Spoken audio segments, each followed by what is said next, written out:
Hey welcome guys to another special video of market analysis. इस analysis में हम देखेंगे कि मार्केट नेक्स्ट वीक कैसा रह सकता है। पूरा एक स्ट्रक्चर देखेंगे, थोड़ा सा लॉन्ग वीडियो होने वाला, बहुत कुछ इसमें आपको सीखने को मिलेगा। सो वीडियो को एंड तक जरूर देखना। और इसमें बहुत सारे मेजर, क्या भी इन्वेस्टर को पैनिक करना चाहिए या नहीं करना चाहिए, बहुत सारे कंसर्न्स होंगे। तो एक प्रैक्टिकल चीज़ों पर देखेंगे कि एक्चुअली में मार्केट बहुत ज़्यादा बियरिश होने वाला है या यहाँ से रिवर्सल होने वाला है। तो ये वीडियो बहुत इंपॉर्टेंट होने वाला है। तो सबसे पहले निफ्टी 50 का इंडेक्स का चार्ट आपके सामने है। थोड़ा सा ना स्ट्रक्चर को मैं लॉन्गर टाइम फ्रेम में रख रहा हूँ अभी, that is daily time frame में। और मेरे पास दो ईएम है, moving average, that is 50 EM है और 200 ईएम है। ठीक है। एक चीज़ आप नोटिस करोगे, मैंने शायद लास्ट कुछ पहले वीडियो में मैंने आपको कहा था कि every rise having selling pressure ना, ये हर एक राइज पे एक सेलिंग प्रेशर दिखने को मिल रहा है। यहाँ से फॉल आया, देखो हर एक अटैम्प्ट में फिर तगड़ा फॉल आता है ना। और रिसेंट कुछ दिनों में फिर यही कोशिश करता है मार्केट एक कवर अप करने का, लेकिन फिर से कितने दिन से लगातार रेड है। 1 2 3 4 5 6 7 8 कैंडल लगातार 8 ट्रेडिंग सेशन में मार्केट ने पूरा डंप कर दिया है। तो हर एक राइस पे एक अच्छा खासा फॉल आ रहा है। ठीक है। तो अभी की लेवल्स को समझेंगे। मार्केट एक्चुअली एक बियरिश टेरिटरी में है। तो अब हम इसको इंपॉर्टेंस लेवल्स पहले मार्क करेंगे, फिर समझेंगे एक्चुअली में रिवर्सल देगा या ब्रेकडाउन देगा। सबसे पहले मैं एक चीज देखूंगा कि मार्केट ना एक डेथ क्रॉसओवर बना रहा है, जो 50 ईएमए 200 ईएमए को काट रहा है। इसको कहते हैं डेथ क्रॉसओवर। ये जब भी होता है तो मार्केट में एक अच्छा खासा सेल ऑफ देखा जाता है। जब ये हुआ ना, तो इसके बाद ये एक अच्छा खासा सेल ऑफ दिखा रहा है। क्या ये हमारे हिस्ट्री में कभी रिपीट हुआ कि ये कहीं ट्रैप हो सकता है या फेक डेथ क्रॉसओवर हो सकता है? मैं एक बार हिस्ट्री चेक करता हूँ इसका, तो मुझे कहीं ना कहीं दिखता है कि एक रिसेंट पास्ट में जाके मैंने देखा कि यहाँ कहीं एक बार डेथ क्रॉसओवर हुआ था। ठीक है। मार्केट एक वियरिश शेप में था ऑलरेडी, फिर यह लास्ट मोमेंट पे देखा क्रॉसओवर हुआ, लेकिन क्या हुआ, मार्केट ने यहाँ से अच्छा खासा एक रिवर्सल दिया। तो ऐसा कोई कंपलसरी नहीं कि कोई भी क्रॉसओवर हो रहा है, गोल्डन क्रॉसओवर या डेथ क्रॉसओवर, कि मार्केट एकदम चलाई जाए या गिरी जाए। कुछ टेक्निकल टर्म्स होते हैं। देखो ये अच्छा खासा फॉल था, मैं आपको दिखाता हूँ ये कितने परसेंट का फॉल था हाई से, दैट इज अराउंड 11%, राइट। यहाँ पे आपको दिख रहा है कि 11% का फॉल था। अब मार्केट में मैं इस वाले को देखता हूँ, तो मार्केट यहाँ से ऑलमोस्ट 13 to 14% के फॉल में है। हाँ, दैट इज 13.36% फॉल हो चुका। तो 11 और 13% बहुत ज़्यादा कोई फर्क नहीं है। और अभी ये ना एकदम एंड मूवमेंट पे क्रॉसओवर हो रहा है। तो अभी एक इंपॉर्टेंट लेवल जो मार्केट होल्ड कर रहा है, मैं निफ्टी को देख रहा था कि कुछ टाइम से मार्केट यहाँ आके ना रिजेक्शन फेस करता है। ये वाला लेवल ये है, दैट इज 22,787 या 22,800 के आसपास एक स्ट्रॉन्ग सपोर्ट है अभी मार्केट में। तो ये ब्रेक नहीं कर रहा है। ठीक है। अगर यहाँ पे कुछ दिन और होल्ड करता है ना, जो भी ये चीज़ है, यहाँ पे कुछ दिन और होल्ड करता है, अगर ऊपर के साइड ये निकला और अगर ये फेक क्रॉसओवर हुआ, तो मार्केट एक अच्छा खासा रैली दे सकता है आने वाले कुछ सालों में। बट फिलहाल मैं शॉर्ट टर्म की बात कर रहा हूँ। मार्केट हर एक हाई पे एक सेल बना रहा है। ठीक है। तो ये देखोगे कि एक ऐसे जगह पे है, अगर ये मार्केट यहाँ रुक के ये ब्रेकडाउन देता है, तो मैंने रिसेंट टाइम में भी आपको कहा था कुछ टाइम पहले कि मार्केट ये वाले जो इन्वेस्टर्स बचे हुए हैं ना, ये वाले, ठीक है ना, ये इनको डराने में कोई भी मतलब वो नहीं करे। दैट इज बियरिश मार्केट में इतना स्ट्रॉन्ग सेल ऑफ आता है, आप देख रहे हो कि प्रीमियम्स में कैसे स्पाइक आता है ना। तो ये लोग अभी भी जो बचे हुए ना यहाँ पे, जिन्होंने स्ट्रांगली बाय कर रखा था इलेक्शन, सॉरी आपको शायद इलेक्शन रिजल्ट के टाइम के बाद, जिन लोगों ने भी यहाँ कहीं बाय किया होगा ना, तो मार्केट एक बार अगर ये लेवल टूटता है ना, 22,800 या 22,700 डेली के नीचे क्लोजिंग आता है ना, तो इनको डराने आ सकता है। ठीक है। तो ये एक बड़े पिक्चर में एक सिनेरियो है कि मार्केट अभी बियरिश जोन में है। अनटिल एंड अनलेस मार्केट अगर यहाँ होल्ड नहीं कर रहा है, कोई बढ़िया डब्ल्यू पैटर्न नहीं बना के ऊपर जा रहा है, तो मार्केट अभी भी एक बियरिश जोन में, यहाँ से एक ट्रेंड लाइन आ रहा है। ठीक है ना, आप देख रहे हो। इस ट्रेंड लाइन का ब्रेकआउट आने के बाद यहाँ पे कोई डेली कैंडल एक स्ट्रॉन्ग ग्रीन कैंडल बनना चाहिए। तो अगर हम फिर धीरे धीरे स्लो एंड स्टडी 24,400 24,800 के ऊपर जाते हैं, तो फिर एक सपोर्ट ये शिफ्ट हो जाएगा कहीं ना कहीं। ये सपोर्ट फिर जो अभी रिसेंट सपोर्ट है ऊपर की तरफ शिफ्ट हो जाएगा। मार्केट का ये सिनेरियो है अभी, अगर बुलिश होना है। लेकिन है ना, अगर बियरिश तो है ही, मार्केट ब्रेकडाउन आता है तो इन लोगों को और पैनिक कर सकता है। अभी तो इन्वेस्टर्स के लगे पड़े हैं, मतलब उनके पोर्टफोलियो ऐसे लाल हो चुके हैं, तो और भी पैनिक करवा सकता है कहीं ना कहीं। 21,600 21,800 22,000 राउंड लेवल भी बचा हुआ है, तो ये लेवल भी टेस्ट हो सकता है। अगर ये 22,773 का लेवल या 22,800 के नीचे मार्केट ट्रेड करना चालू करता है, तो आने वाले टाइम में ये लेवल्स दिख जाए, ये कोई नॉर्मल चीज़ है नहीं। बियरिश मार्केट में इजीली ये सब हो जाता है। ठीक है। तो ये हो गया लॉन्गर पिक्चर में सिनेरियो। अब देखेंगे कि लेवल्स, मतलब इंपॉर्टेंट लेवल्स क्या हो सकते हैं नेक्स्ट वीक या मंडे के ट्रेडिंग या नेक्स्ट वीक या मंडे के ट्रेडिंग सेशन में। निफ्टी 50 के इंपॉर्टेंट लेवल्स क्या हो सकते हैं? 15 मिनट में मैं इसको लगाता हूँ पहले। सो गाइज, ये मेरे पास 15 मिनट का चार्ट है। अब ट्रेडिंग सेशन के लिए इंपॉर्टेंट लेवल्स फाइंड आउट करना बहुत ज़रूरी है। ठीक है ना। अभी मेरे पास रिसेंट लो वही है, आप देखोगे ना, मार्केट यहाँ कंटिन्यूस आता है, हर बार जब भी मार्केट यहाँ पास आता है तो आपको दिख रहा है कि पहला सपोर्ट है ना, बहुत अच्छा खासा रैली किया, ठीक है, थोड़ा सा करेक्शन हुआ, अच्छा खासा रैली किया, अब वहीं से लगातार कंटिन्यूस फॉल होकर यहाँ पे आया है एक बार, ठीक है। अब इसी सेम एरिया से इसने लिक्विडिटी को ग्रैब किया, लिक्विडिटी ग्रैब करने के बाद एक बार ट्राई करता है लेकिन फिर से वहीं पे आता है, तो फिलहाल फिर से एक लिक्विडिटी इसने ग्रैब करा है। तो वैसे तो अगर देखा जाए कि मेरे पास ये एक स्ट्रॉन्ग सपोर्ट है, लेकिन ये लिक्विडिटी कब तक रहेगा, ग्रैब ये कब तक रहेगा यहाँ पे, अगर ये ब्रेकडाउन होता है ना तो ये जितने भी है ना ये पैन इन्वेस्टर्स या जिन जो भी खरीद रहे हैं इसको, DIs जो भी इनको खरीद रहे हैं, कहीं ना कहीं DIs भी थोड़ा सा बोलेंगे नहीं यार अब थोड़ा सा पोजीशंस को रिलीज करते या छोड़ते, तो ये वाला फॉल थोड़ा सा स्ट्रांग हो सकता है। तो ये लेवल बहुत इंपॉर्टेंट है, मैं आपको बता रहा हूँ कि ये लेवल तो एक मार्क कर लो, इस पर अलर्ट लगा के रखो कि जैसी ये लेवल, तो थोड़ा सा आपको और कोशिश हो जाना चाहिए।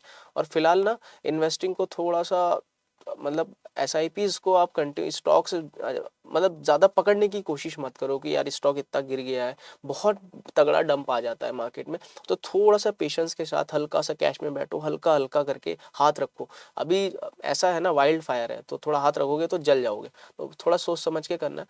ऊपर के लिए जो लेवल्स होगा ना, मेरे पास मैं तब तक बुलिश नहीं होऊंगा जब तक 23,235 के ऊपर ये सस्टेन ना करने लग जाए। हाँ, स्कैल्पिंग के लिए आप इसके ऊपर देखोगे कि अगर थोड़ा मार्केट फ्लैट ओपन होता है, कहीं ना कहीं इस लेवल के ऊपर जाता है मार्केट 22-23 हज़ार के, 22,900, तो एक स्कैल्पिंग के लिए 23,100 तक मोमेंटम पकड़ो, 23,200 तक मोमेंटम पकड़ो, ठीक है ना। मतलब स्कैल्पिंग के लिए बहुत बढ़िया मार्केट है, आपको प्रीमियम्स ऑब्जर्व करना है। प्रीमियम्स अगर कहीं बेस बनाता है, सपोज ये सपोर्ट एंड रेजिस्टेंस है, ठीक है, सपोर्ट है, यहाँ कोई बेस बना रहा है कॉल का प्रीमियम बहुत टाइम से, है ना, और टूट नहीं रहा है, तो आप इस पे स्पाइक पकड़ो। सेम यहाँ पे अगर पुट का सिनेरियो बन रहा है, बेस बना रहा है, पुट के प्रीमियम पकड़ो, है ना। तो बहुत आसान है, अगर आप सिर्फ प्रीमियम्स को ऑब्जर्व करते हो तो बहुत आसान है स्कैल्पिंग के लिए। पहला लेवल ये हो गया नीचे, अगर सपोर्ट के लिए देखा जाए। ऊपर के लिए रेजिस्टेंस मेरा यही रहेगा, आप देखोगे कि 2 बार यहाँ पे आया है मार्केट, एक बार ये आया है, एक बार यहाँ से ब्रेक डाउन होने के बाद अच्छा खासा फॉल, फिर से एक रेजिस्टेंस फेस किया, पीछे कई लेवल्स रुके थे क्या, हाँ देखो यहाँ पे भी बहुत टाइम स्टक किया। तो मार्केट के लिए एक जोन है कि 23,250 के आसपास रेजिस्टेंस फेस करेगा। स्कैल्पिंग के लिए आप जा सकते हो, इसके ऊपर छोटा मोटा रेंज मिलता है बना के, फ्लैट ओपन होता है, इसके ऊपर एक स्कैल्पिंग मिलेगा, ठीक है। डाउन साइड के लिए तो रेडी रहना, जैसे ये टूटे तो स्कैल्पिंग क्या थोड़ा लॉन्ग ट्रेड या फ्यूचर भी आप देख सकते हो। ऊपर इसके लिए फिर एक रेजिस्टेंस लेवल ये क्रिएट होगा, आपको हल्का सा बफर देता हूँ, हाँ this is the resistance level, आपको रेजिस्टेंस क्लियर दिख रहा होगा, देखो, है ना। ये जो जोन है इतना, यहाँ पे कहीं ना कहीं मार्केट क्लोज हुआ, फिर यहाँ से एक सपोर्ट लिया, फिर यहाँ पे थोड़ा सा होल्ड किया, फिर ब्रेक डाउन इसके आसपास जाता है, तो फिर से एक 23,450 या ये एक रेजिस्टेंस का जोन होगा। तो ऊपर के लिए तो बहुत सारे रेजिस्टेंस है, और नीचे के लिए मैं अभी लेवल्स क्या ही दूँ, हर हर हर सॉरी, नीचे के लिए क्या ही लेबल दूँ, आपको हर एक फॉल पे 150 पॉइंट्स का मूवमेंट इजीली मिल जाता है, क्योंकि ये अगर ये फॉल होता है तो 50 पॉइंट का एक स्पाइक, उससे ज़्यादा प्रीमियम आपको दे देगा, क्योंकि यहाँ पे स्पाइक्स होंगे प्रीमियम में, ये होल्ड कर रहा है कोई, अगर ये टूटता है तो वो लोग अपना पोजीशन एग्जिट करेंगे, जिससे कि उनका लॉस होगा, और लॉस होगा तो कहीं ना कहीं वो लोग अपना पोजीशंस को काटेंगे, तो इससे मोमेंटम प्रीमियम के फास्ट हो जाते हैं। तो इस लेवल्स पे आप अलर्ट लगा के ज़रूर रखें। इसके नीचे ब्रेकडाउन आता है तो प्रीमियम बहुत अच्छे से स्पाइक करेगा, ठीक है। तो ये निफ्टी का चार्ट है ओवरऑल, मैंने आपको ये बता दिया, ठीक है। और अगर मैं इसी के बाद पूरा मार्केट ही बेरिश, हाँ तो पूरा मार्केट आप देखोगे ना, मिड कैप की हालत देखो, ये है मिड कैप। अगर मैं डेली में दिखाऊं ना आपको, मिड कैप ने अपने ऑल टाइम हाई से ऑलमोस्ट 18% का करेक्शन दे दिया है ना। तो मिड कैप भी खराब है, बैंक निफ्टी भी खराब है, फिर निफ्टी थोड़ा सा ना उतना खराब नहीं है, अभी भी देखोगे ना रिकवर के बाद ये नीचे नया लो नहीं बनाया है। बैंक निफ्टी भी उतना खराब नहीं है, नीचे रिकवर के बाद उतना नया जो भी प्रेशर आ रहा है ना, सेलिंग प्रेशर अभी निफ्टी 50 में दिख रहा है, और मिड कैप और स्मॉल कैप में दिख रहा है। तो मिड कैप का एक लेवल यहाँ पे आ रहा है, कहीं ना कहीं एक सपोर्ट जोन का काम कर सकता है मिड कैप अभी फिलहाल। और अभी इस लेवल को अगर 10,783 को टेस्ट करता है, फिर कैसे रिएक्ट करता है मिड कैप, यहाँ से घूमता है कि नहीं। तो फिलहाल अभी इंडेक्स को देख के आप इन्वेस्टमेंट का पर्पज बनाइए कि इंडेक्स एक्चुअली में क्या कर रहा है। इंडेक्स 1% फॉल करेगा तो आपके स्टॉक करीबन 5-6% फॉल करेगा, ये होता है मिड कैप। तो मिड कैप अभी एक वाइल्ड फायर है, जो भी इन्वेस्टमेंट करोगे ना इंडेक्स को देख के करो, इंडेक्स बेसिकली क्या कर रहा है, ठीक है। निफ्टी के लेवल्स आपके लिए क्लियर हो गए। अभी मैं थोड़ा सा बैंक निफ्टी को भी दे देता हूँ आपके लिए लेवल्स। बैंक निफ्टी का ना प्राइस एक्शन इतना बहुत ही गंदा बना हुआ है, मतलब ये ऐसे ट्रेड नहीं करता था 3-4 साल पहले। अब जब से इनका वीकली एक्सपायरी वगैरह हटाई, क्या है ये प्राइस एक्शन आप देख रहे हो, ये ब्रेक डाउन आता है, फिर ये गैप, फिर ये क्या प्राइस एक्शन। एक आध ट्रेडिंग सेशन अगर अच्छा चल जाए, ये देखो क्या गैप गैप गैप, मतलब इसमें ना मैं आपको कहूँगा बिल्कुल आप एक्सपायरी के दिन कर सकते हो, ठीक है, थोड़ा बहुत कि हाँ कर लिया, लेकिन उसके बीच ये करने लायक नहीं बचा। अब ये एक सपोर्ट रेजिस्टेंस का काम है, एक ये रेजिस्टेंस का काम है, ठीक है ना, हर जगह इनका एक रेजिस्टेंस बना हुआ है अभी। तो ये मेजर मेजर रेजिस्टेंस है। मैं बड़े टाइम फ्रेम में इसको दूंगा, शॉर्टर टाइम फ्रेम में इसका प्राइस एक्शन इतना खास काम नहीं कर रहा आजकल। ये नीचे एक सपोर्ट है, ये नीचे एक सपोर्ट है, ठीक है। तो ये अब थोड़ा सा जूम कर देता हूँ मैं, ये मार्क कर लो आप अपने लेवल्स, ठीक है ना, ये important levels daily time frame में कि ऊपर रेजिस्टेंस ये है, फिर सबसे बड़ा रेजिस्टेंस 53,900 पे है। उसके बाद ये सपोर्ट है 47,800 के आसपास, राउंड लेवल्स लेंगे तो ये हाँ 47,800 के आसपास लेवल है। फिलहाल जो इंट्राडे सपोर्ट मिलेगा आपको मंडे के सेशन में वो 48,736 पे मिलेगा, ठीक है। और ओवरऑल और मार्केट स्ट्रक्चर और क्या कर रहा है, कैसे क्या एफ आईज डी आईज करे, तो मैं आपको कुछ डाटा दिखाऊंगा जिसके हिसाब से ना आपका माइंड क्लियर हो जाएगा एक्चुअली में मार्केट रियली में बियरिश या कहीं ट्रैप कर रहा है। तो बहुत सारे डाटा स्ट्रक्चर देखा जाता है। तो मैंने अभी एक चीज़ नोट किया है कि हर एक जगह पे ना सिग्निफिकेंट शॉर्ट बिल्डअप हुआ है। अब सपोज देखो मिड कैप निफ्टी में शॉर्ट बिल्डअप है, अडानी ग्रीन में शॉर्ट बिल्डअप है, और सबसे जो निफ्टी 50 को ड्रैग करता है ना, मैं अगर वो चीज़ स्टॉक्स देखता हूँ यहाँ पे कुछ, तो मेरे को ये दिखता है HDFC बैंक ले लो, बहुत बड़ा बैंक है, देखो सिग्निफिकेंट शॉर्ट बिल्डअप है, मतलब हर कोई सेल करे पड़ा है, ठीक है। रिलायंस को देखते हैं, देखो रिलायंस भी शॉर्ट बिल्डअप है, ये मीडियम टर्म आउटलुक है, ठीक है। शॉर्ट टर्म में थोड़ा सा लॉन्ग बिल्डअप हुआ है, बट उतना अगर मीडियम टर्म में ये देखोगे तो शॉर्ट बिल्डअप हो। रिलायंस के अलावा कौन निफ्टी 50 को खींचता है, मैं अगर एशियन पेंट की बात करता हूँ, ठीक है ना, एशियन पेंट में थोड़ा बहुत अभी लॉन्ग अनवाइंडिंग हल्का सा रिकवर, लेकिन फिर भी माइनस, मतलब अपने हाई से बहुत गिरा है। एशियन पेंट के अलावा अगर कोई है ICICI बैंक है ना, आप देखो ना हर एक चीज में सिग्निफिकेंट शॉर्ट है, खाली शॉर्ट बिल्डअप होता है तो समय सिग्निफिकेंट शॉर्ट बिल्डअप हुआ है, ठीक है। तो मार्केट अभी हर कोई देखो significant short buildup, significant short buildup, ठीक है ना। एक तो होता है चलो थोड़ा शॉर्ट बिल्डअप होता है, इन्होंने हर जगह पे सिग्निफिकेंट, जो भी जिस चीज में, ये देखो निफ्टी में शॉर्ट बिल्डअप नॉर्मल, इन सब में सिग्निफिकेंट शॉर्ट बिल्डअप, तो बहुत ज़्यादा मतलब शॉर्टिंग करी जा रही है। और अभी अगर मैं एफ के डाटा दिखाता हूँ ना आपको, आप डेली में देखोगे ना हर दिन सेल कर रहे हैं लोग, ये देखो 4,000 2,000 ये सब CR में है, ठीक है। 4400, मतलब एक ही दिन इन्होंने बीच में खरीदा है, खरीदने के बाद इनको क्या किया है, ट्रैप किया है। जो भी रिटेल ट्रेडर्स ने इनको देख के थोड़ा सा नेक्स्ट दिन बाय किया है, ये लगातार बेच रहे हैं, लगातार बेच रहे हैं, तो ये तो भाई बेचने के मूड में है। और एक चीज़ है हमेशा वाइस वर्सा नोटिस करना, मैं आपको एक चीज़ और बताता हूँ, गोल्ड, ठीक है, दैट इज़ गोल्ड। जब भी मार्केट में ना गोल्ड बढ़ता है, अगर आप गोल्ड और निफ्टी 50 हमेशा वाइस वर्सा चलते हैं, तो जब भी गोल्ड का प्राइस बढ़ता है तो ग्लोबल में एक ऐसा होता है एक सेंटीमेंट कि ये वेरिश थोड़ा सा कॉशियस हो जाते हैं, अपने इन्वेस्टमेंट को डाइवर्सिफाई करते हैं। तो गोल्ड कंटिन्यूस हाई मार रहा है ना, तो इसके वजह से हमारा मार्केट भी कंटिन्यूस लो पे लो मार रहा है।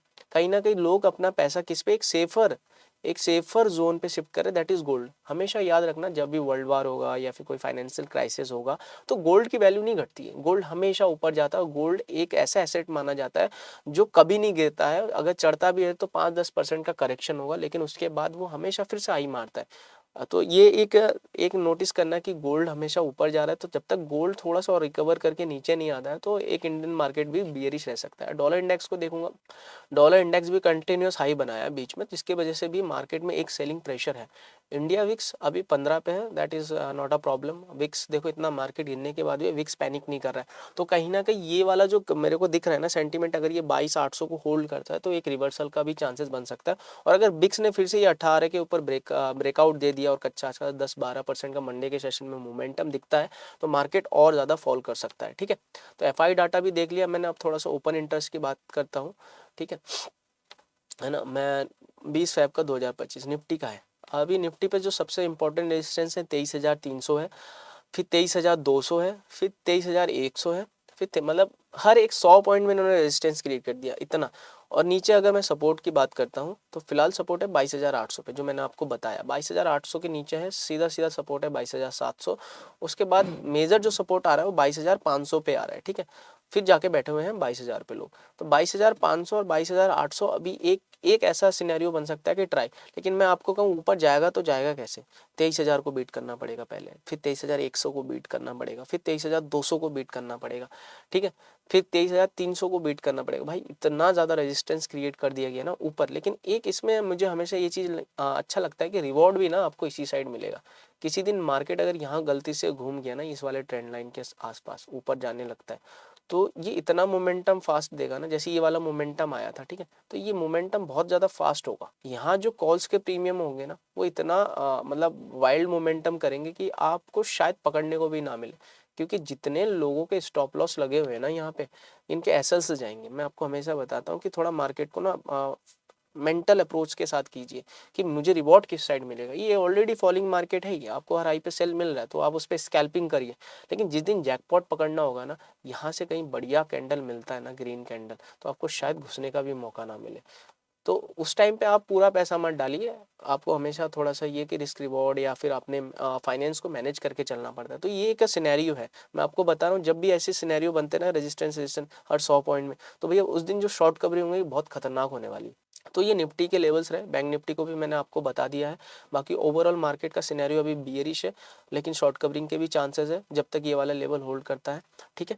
तो आई hope you enjoyed the market analysis, पूरा आपको एक क्लियर पिक्चर मिल गया। एक इसमें एक चीज़ और भी है, देखो अभी ना क्या कर रहे हैं म्यूचुअल फंड इन्वेस्टर ना, थोड़ा सा फोकस को शिफ्ट कर रहे हैं। उनको थोड़ा सा डर लग रहा है कि यार ये हमारे एसआईपी जा रहे हैं और मार्केट फॉल पे फॉल किया जा रहा है, तो बहुत सारा पैनिक करना सभी मार्केट में है। कहीं ना कहीं अभी रिटेल ट्रेडर्स को और डराया जा सकता है, ठीक है।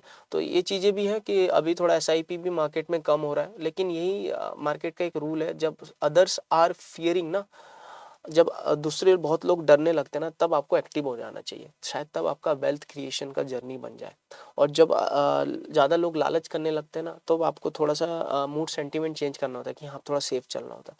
तो अभी मार्केट में एक बहुत ज़्यादा फियर फैक्टर है, तब आप एक अपने ना एसआईपी को थोड़ा सा मैनेज करके धीरे धीरे डालना चालू करके एक वेल्थ क्रिएशन की तरफ जा सकते हैं, जहाँ से बहुत ज़्यादा वेल्थ बन सकता है। तो डरने वाली वैसे कोई लॉन्ग टर्म इन्वेस्टर जिनके ऑलरेडी देखो मतलब जो सोच रहे हैं कि आने वाले 5-10 साल तक देखना नहीं है, तो उनको डरने की कोई ज़रूरत नहीं। यहीं से वेल्थ बनता है, फिर मार्केट नीचे आता है, अपना एक रिस्क को मैनेज करिए प्रॉपर तरीके से कि हाँ इससे ज़्यादा देना नहीं है मार्केट में, थोड़ा सा सेफ बैठ जाते हैं। जीरो करने की कोई ज़रूरत नहीं है, मार्केट कहीं नहीं जा रहा, आप कहीं नहीं जा रहे हो। तो बहुत आसान हो जाता है समझने को, थोड़ा सा इसको कूल काम कंपोज रह के सीखना पड़ता है और करना पड़ता है, ठीक है। तो ये है मार्केट एनालिसिस आपके साथ। I hope you like the video and love the video. So मिलते हैं नेक्स्ट वीडियो में। Till then bye bye, see you, जय हिंद।